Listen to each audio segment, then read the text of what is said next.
Extraordinaire, David Savard et Valérie, puis les poun-poun à part ça. Du ben bon monde. Les gens de Granby dans mon coin, dans mon hood, ont pu le constater lorsque le garçon de David a joué au tournoi international de soccer Jean-Yves Faneuf un peu plus tôt cet automne. Et papa y était. C'est beau, ça. Il y a des avantages, des fois, à la retraite, même si c'est un revers épouvantable dans la vie d'un athlète. Manquez pas ça demain. Il se livre à cœur ouvert à Ève-Marie Lortie. À Salut, bonjour. Can't use. Hello, Kent. Est très actif. Le contraire serait étonnant. Et il valide les options via le marché des transactions. Bon, voilà qui est à peu près normal. En même temps, le directeur général du Canadien parle à un ou des homologues parmi les 31 autres directeurs généraux de la Ligue nationale à tous les jours de l'année ou à peu près. C'est dans la nature du travail de Hughes. Avant la litanie de blessures importantes venue fragiliser le Canadien, le magicien Kent discutait déjà afin de mesurer les intérêts de ses possibles partenaires de danse en regard de celle du Canadien. Un magasinage idéal au rayon des aubaines. Quand tout va bien puis qu'en apparence, tu n'as besoin de rien, tu es généralement proche de réaliser un deal. L'exceptionnel mois d'octobre du Canadien a permis du lèche-vitrine timide de Gorton Hughes & Associates qui, chemin faisant, avaient tout le loisir de compléter leur grille d'évaluation du personnel en place ici à Montréal. Est-ce qu'Oliver Kapanen a un véritable potentiel de devenir centre sur un top 6? Peut-il devancer d'autres espoirs de l'organisation, nommez-le Michael Age notamment, dans cette perspective? Voilà un des nombreux exemples qui s'appliquent à beaucoup d'autres jeunes joueurs de l'organisation. Sauf que l'infirmerie a appelé et les habitués ont répondu présent. En plus du petit nouveau Alex Newhook qui y tient compagnie au Doc, Goulet et Laine. Ça bouscule les intentions de la direction. De Ouereux en recherche du bon deal à faire, Kent Hughes est passé au quêteux, mal pris et sous pression de bouger, en apparence du moins. Autrement dit, le Canadien appelle, puis les 31 autres DG de la Ligue nationale sourient, haussent les prix et attendent de faire la meilleure affaire.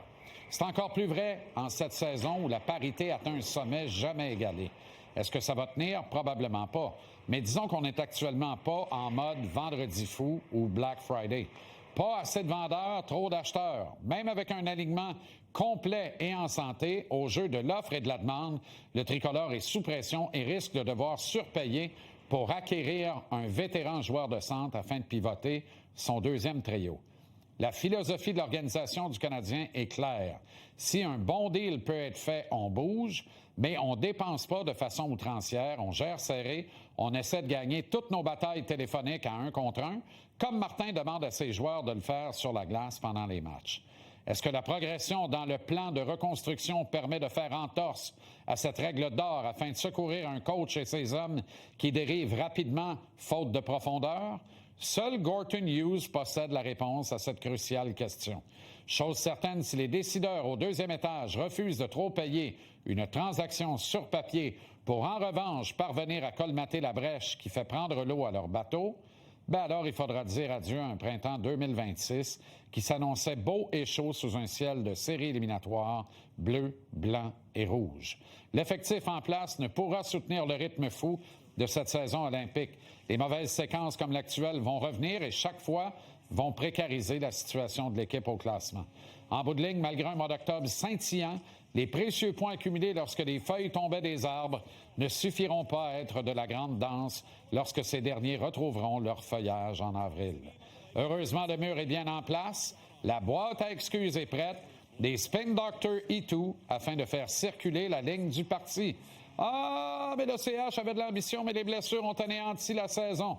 Ah, mais la direction a essayé, a été dans la course pour O'Reilly, quelqu'un me l'a dit. Puis le beau-frère de ma belle-sœur m'a aussi dit qu'on a appelé pour Kadri, mais le prix demandé menaçait le vrai grand plan. Mais alors, l'aboutissement du beau grand plan, c'est pour quand? Hélas, encore une fois, seuls Gorton Hughes peuvent répondre à la question. Mais pour des motifs évidents, il aurait préférable d'entretenir le mystère.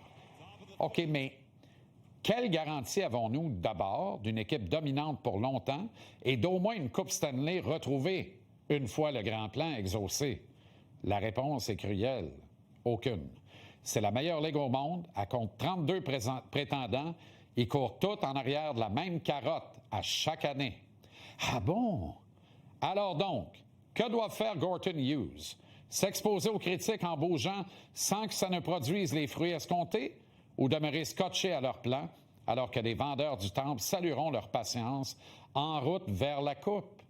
Oui, mais quand?